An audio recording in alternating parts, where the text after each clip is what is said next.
Hey everyone, and welcome back to another video. Today's video is going to be one on this little guy. It is the Kutter K4C, which the C stands for corrugated for the bottom. So what this video is going to be about kind of is just what I do when I get a plane in like this. That is, I guess, perfectly fine as it sits, but it really needs some love. There's paint splatter on the base. The tote has a crack in it right there. Just the wood needs refinished. The blade needs sharpened, and just kind of give it a really good tune-up. And so I'll probably do it all in one video just to kind of show y'all what I do personally. And with that being said, let's just dive right in. Alright, so here's the plane. What I want to do first is just give it a look over of some things that I've noticed that I want to work on. First off is the bottom. It's got really deep grooves in it. It's hard to see in the light, but I want to address that. I don't know how much I can get out, but I will try. The tote right here has a crack in it. It's been fixed by a previous owner, not very well, so I'm going to see how I can kind of attack that. It's got a lip there.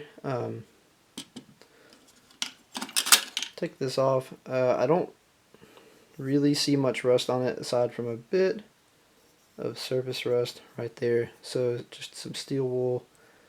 Kind of take that out. Let's take a look at the blade. It's in really good condition. The worst pitting is up at the top. There is the Kutter logo. Now let's take a look at the frog. So no rust really. There's a bit of potential pitting starting to happen right here. Something to check is the squareness of this. I know it's hard to see with that little guy in there, so I'm going to flip it around. And it is actually really flat, so this won't really need much tuning. I will kind of clean it up a bit, but it doesn't need lapped.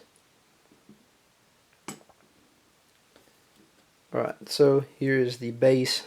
That's the paint splatter I was talking about.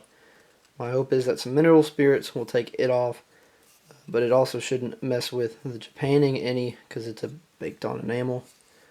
The bed is showing a little bit of its age, just starting to rust.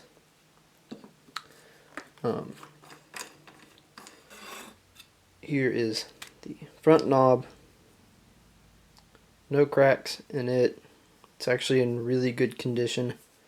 I'll probably just clean it up. Maybe put another coat of shellac or finish on it. Now I want to look at the tote. But this is the biggest concern. So as you can see, the crack that is right there is all the way through, but it has been repaired by a previous owner, and very well as far as sturdiness goes. I can't re-break it to make it better, so what I'll have to do is just sand this down to where there's not a ridge, and then kind of fill that crack with some sawdust and glue, and then I'll refinish it. And since I'm going to refinish this, I may as well refinish that so they'll match. First off, I want to address the base.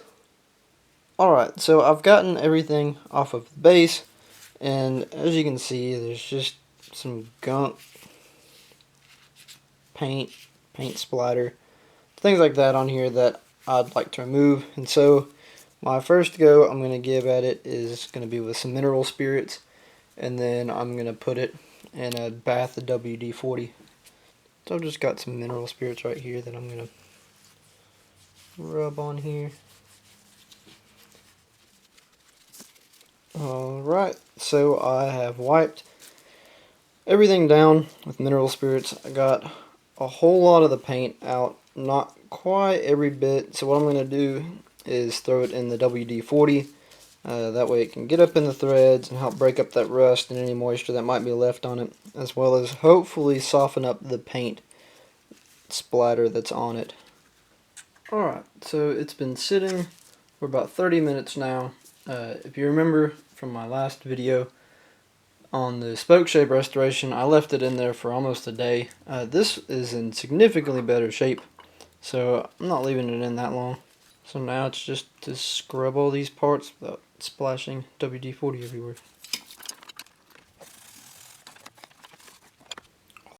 So all of the pieces have been cleaned with mineral spirits and then soaked in WD-40 for about 30 minutes, which seemed to get a lot more gunk off. Not all of the paint, but just break down some of the surface rust, some of the corrosion, and any of the pitting that had started to form. Anything that was stuck in there, it broke it out. So next I'm going to set up the wire wheel. Alright, I've got my wire wheel chucked up in my drill and use my clamp to clamp the trigger down. The drill is clamped to the bench, and so now I'm just going to go through all the parts.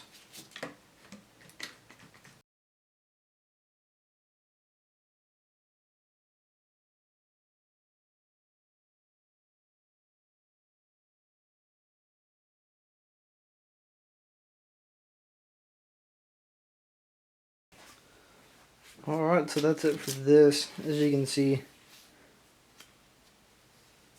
most, if not all, of the gunk that was in these grooves is out now.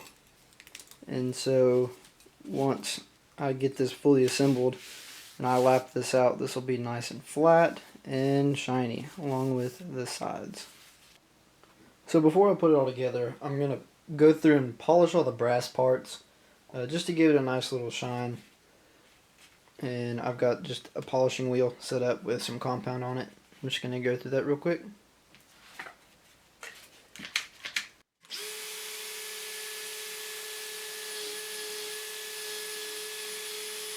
So all of the brass has been polished, as you can see. So now I'm going to go ahead and assemble the plane so I can lap the bottom out. And why you want to assemble the plane to do this, theoretically, is when I screw this down and assemble everything, blade and all, and everything's under tension, it could potentially warp right here a tiny bit. And so when you lap it out, you want it to be how it would be when you were using it, and so thus fully assembling. I've tested this theory, however, and I've found that it's not necessary. But for the sake of preventing an argument, I'm going to assemble it all.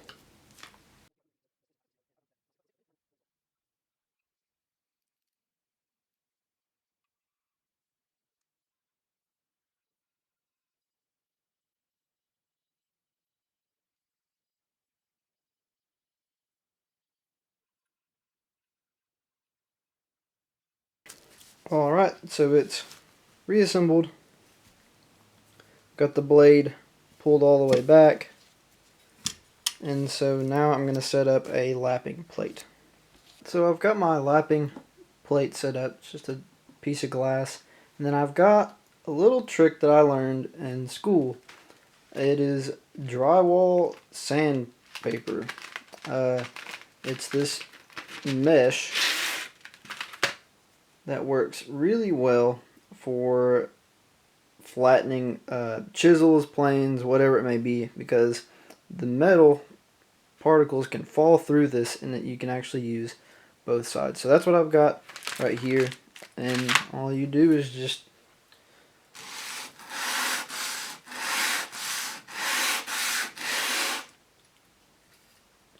start going forward and backward. And so my goal, let's see if the camera will pick it up,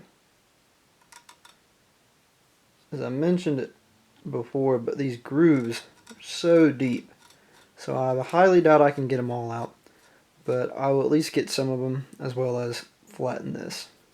So here goes nothing.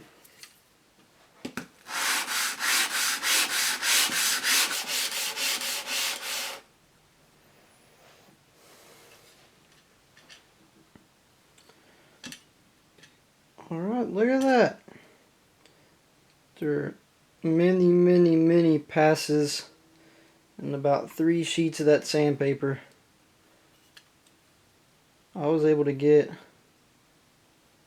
almost all of the grooves out. There's one little nick right there. It seems that the front is a bit rounded over right here, just from where I wasn't able to get all the way flat, but about 98% of it is completely flat. I'll show you. It's actually square to the sides. Not that it really matters because it's a smoother, but now to address these faces. I will take the blade out of that because it doesn't really matter.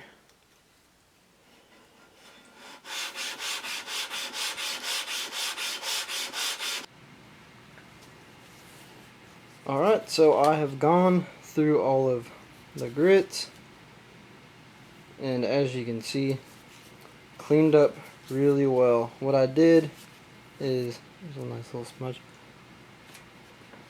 I took it up to 1,000 grit, and then I brought it back down with one of these erasers, just so I can have a nice satin sheen on it. But everything is completely flat now, and so from this point, now I need to address the frog. I've got the frog out of the plane, and I checked earlier the flatness and squareness of this, and it is very flat. So what I want to do is just kind of clean it up with some 320 grit, so I can use this face to reference off of to clean up the base of the casting where this meets on the bottom of the plane.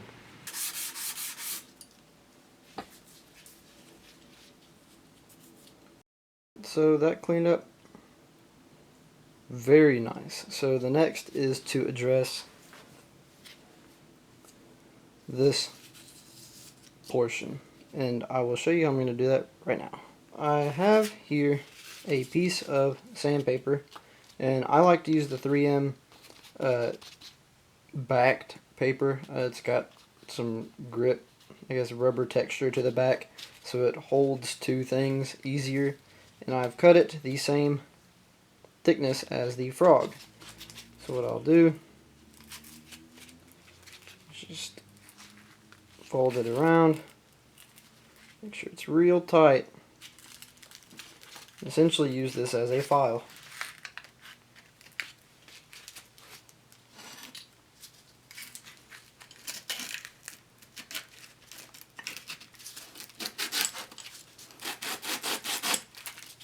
So here's it all cleaned up.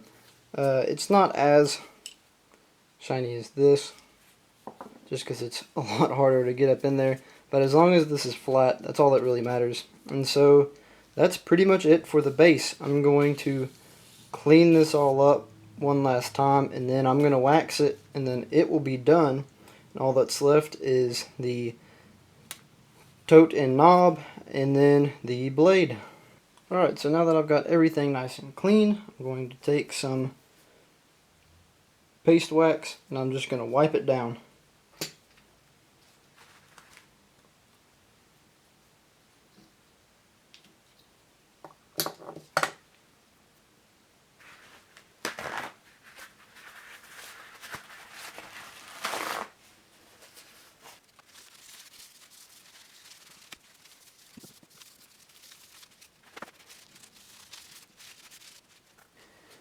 And so I've got it all coated, and what I'm actually going to do is I'm going to go and use a hair dryer and just kind of heat up the wax that I just put on, and then wipe whatever excess comes off, and then it will be done.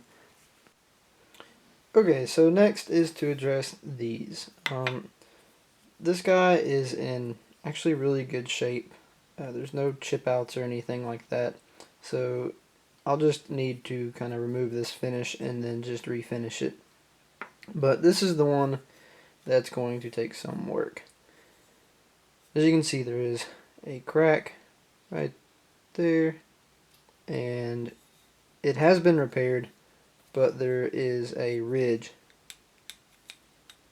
right there. So what I'm going to have to do is not only scrape off all of the remaining finish that's still on it, but then sand it back down to where it is completely smooth. And if there's any gaps, I'll fill it with some sawdust and wood glue and then refinish it. So to start off, I've got a card scraper, and it does really well to just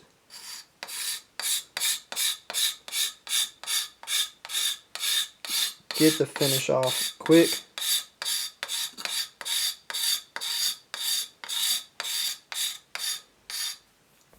And easy. And then once I get it all done, I will go back and sand it with the grain so there's no scratch marks, and then finish it with some shellac.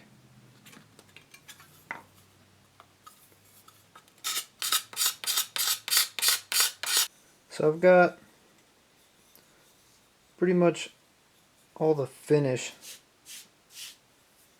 scraped off of it. Now I can go in there and sand it, work my way up through the grits, and address the little lip. So I'll do that now.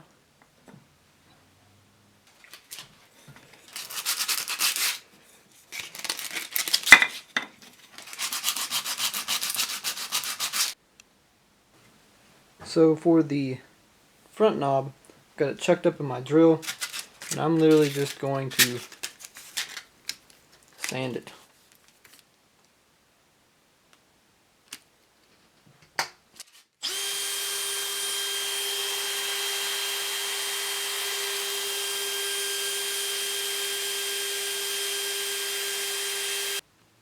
There we go. So doing it on the drill will leave little lines in the grain because it's going against that. So what I'm going to do now is just go with the grain to kind of clean it up. All nice and sanded. What I'd like to do now is I'm going to actually wet it. I'm going to put water on it. And what that does is it will actually raise the fibers of the wood to where I can knock them back down with the sandpaper to get just so much smoother, better finish when I put the shellac on. And it'll also let me see any lines, any things that I missed. But I'm going to do that now.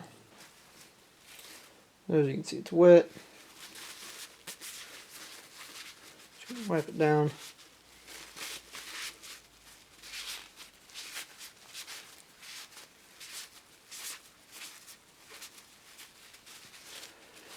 Now I will wait for it to dry so then I can come and do the finish sanding.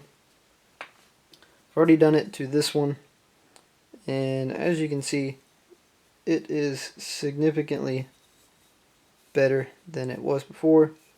So now I'm just going to finish sanding and address this crack if I need to anymore. It's very smooth now, and my nail doesn't really want to get into it.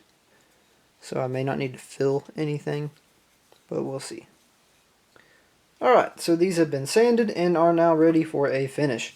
I've chosen the amber tinted shellac because after reading a lot on hand tool restoration, that seems to be the go-to, either this or the clear, but I read more times that the amber is what people prefer to use because it's most like the original finish. So that's what I got.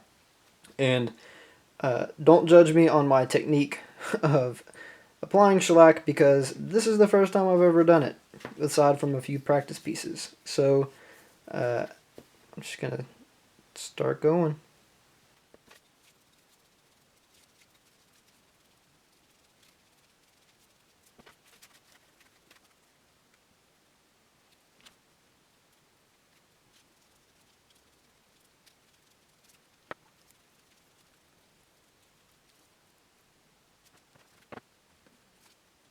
Alright, so the first coat of finish is on. Let that sit. It says wait an hour in between coats. So that's what I'm going to do. In between coats, what I'm going to do is address the blade now. So I'm going to set up my sharpening setup and we'll go do that now. So I've got my stones freshly lapped, completely flat, and I have my Veritas guide set up for this blade. But before I can do that, I need to flatten this back. Make sure it's completely flat, so that way when this edge is sharpened, it will be exactly what angle I set it to, and it will cut just like I want it. So to do this, I am just going to worry about this little area right here.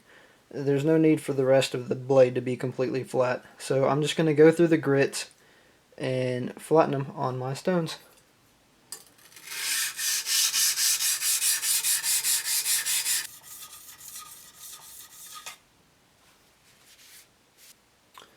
Alright, so that is the basic principle. I've got right behind the blade shiny, and then this area right here, that pitting might give me some trouble when I go to sharpen this side, but we will see. I'm going to set it up now. Alright, so I've got my Veritas honing guide in, and I've got it set up to where it will give me a 25-degree bevel.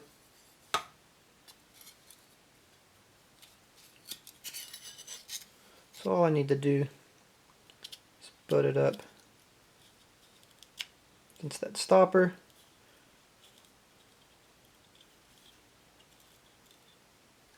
Make sure it's parallel on this face. Just tighten it down.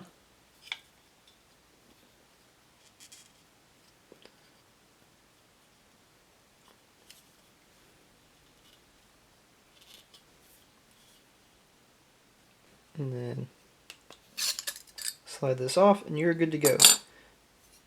For this one in particular, the wheel actually has a slight camber in it.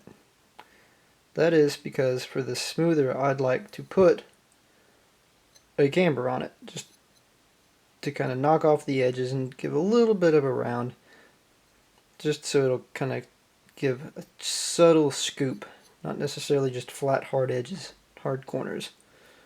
So I'll just go through all the grits again. So what I'm doing as I'm pulling the blade across the stone, I'm putting pressure on one corner and then the next and then the middle, and I just keep going through that motion, which will knock these corners back just a hair and give me the edge that I'm looking for.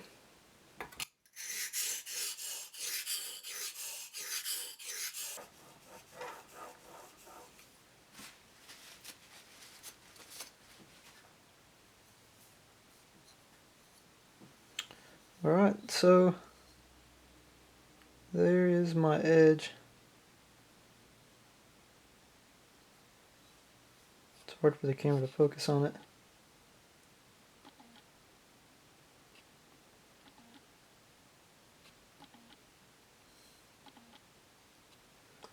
But it has a mirror polish on the tip.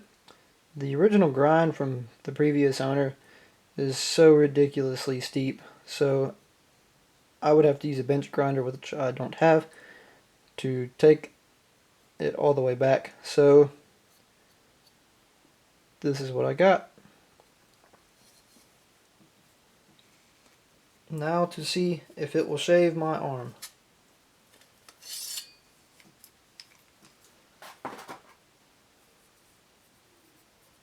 a little bit of a micro burr.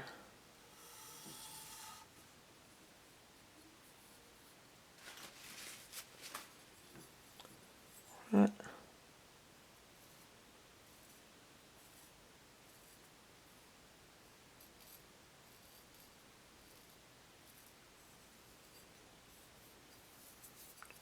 Yeah, it'll shave. Now I can dress this guy.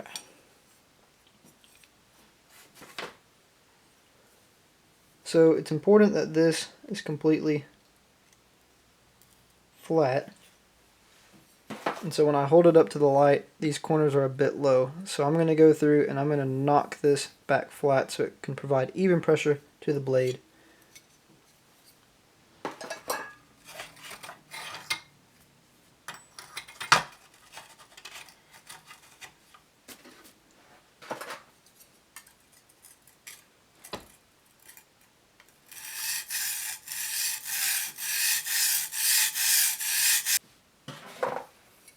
Alright, so I've got a flat surface all the way across this edge. So now when I put it together,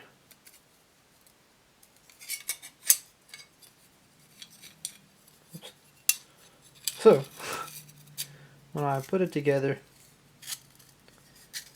slide it right up.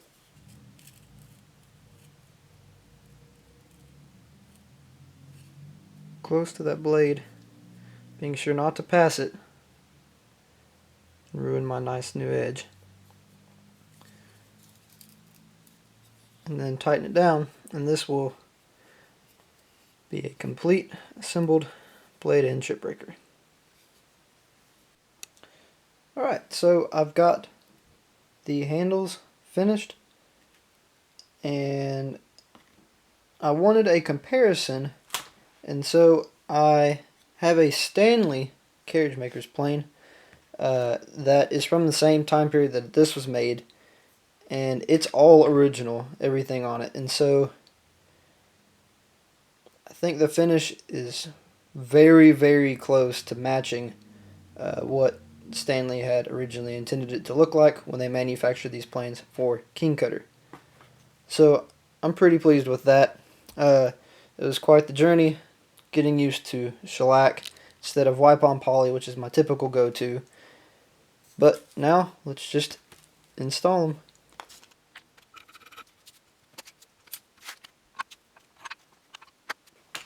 Actually, I totally forgot, but I want you to try to find the crack.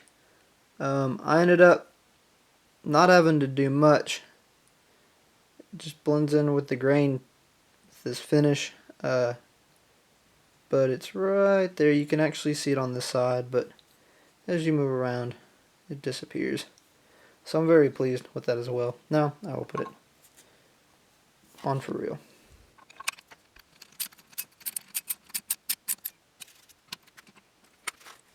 Alright, there's that.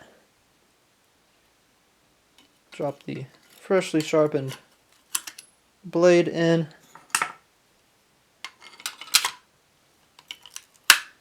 And the lever cap.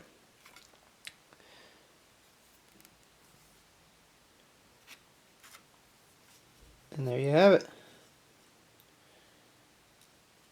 This is completely restored. So now I'm going to clean this up, and then I'm going to use it to show you how it turned out.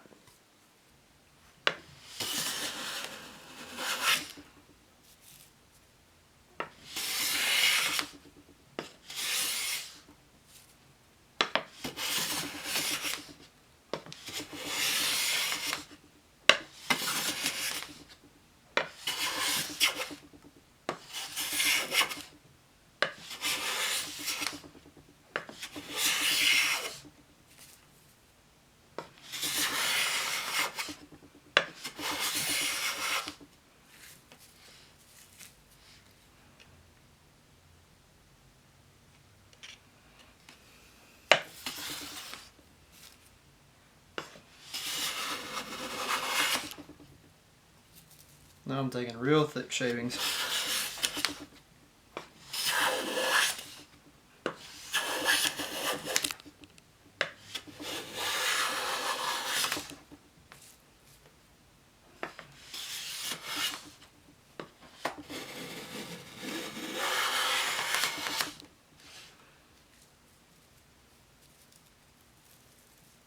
Look at that. Really nice clean, real smooth surface.